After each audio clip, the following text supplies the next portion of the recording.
മഹാനായ സഹാബി അദ്ദേഹം ഒരു രോഗിയുടെ അടുക്കലേക്ക് ചെന്നപ്പോൾ ഒരു നൂല് കെട്ടിയത് കണ്ടു എന്നാണ്. നൂല്. അപ്പൊ ഹുദൈഫ റളിയല്ലാഹു തആല അത് പൊട്ടിച്ചു എന്നാണ്. ഫഖതഅഹു സുമ്മ തല, എന്നിട്ട് ഹുദൈഫ ഓതി കൊടുത്തു എന്നാണ്. എന്താ ഓതിയത്? വമാ യുഅ്മിനു അക്സറുഹും ബില്ലാഹ്, ആളുകളിൽ സിംഹരും അള്ളാഹുവിൽ വിശ്വസിക്കുന്നില്ല, ഇല്ലാ വഹും മുശ്രികൂൻ, അവർ ശിർക്ക് ചെയ്യാതെ എന്ന് ഓതി കൊടുത്തു എന്നാണ്. ചില നിവേദനങ്ങളിൽ ഹുദൈഫ റളിയല്ലാഹു അൻഹു കർക്കശമായി അദ്ദേഹത്തോട് പറഞ്ഞു എന്നാണ്, ഇത് നിന്റെ മേത്തുണ്ടായിരിക്കെ നീ മരിച്ചാൽ ഞാൻ നിസ്കരിക്കില്ല എന്ന് അദ്ദേഹം ഗൗരവത്തിൽ പറഞ്ഞു എന്നാണ്. അതെന്തുകൊണ്ടാണ്?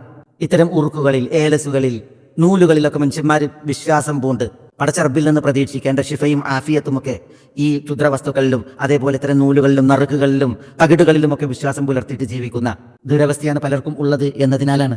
ഒപ്പം ഇതൊക്കെ ആളുകൾ നിസ്സാരമായിട്ട് കാണും, പക്ഷേ ഇത് അവരുടെ അമലുകളെ തന്നെ പൊളിച്ചു കളയുന്ന ഇമ്രാൻ ബിൻ ഹുസൈൻ റളിയല്ലാഹു അൻഹുവിൽ നിന്നുള്ള ഒരു ഹദീസിൽ എന്നല്ല നബി സ്വല്ലല്ലാഹു അലൈഹി വസല്ലം തങ്ങൾ പറഞ്ഞത്. ഒരു പിച്ചളയുടെ ഏലസ് കണ്ടപ്പോൾ അത് നിന്റെ മേത്തുണ്ടായിരിക്കെ നീ മരിച്ചാൽ ഒരിക്കലും വിജയമല്ല എന്ന് പറഞ്ഞില്ലേ?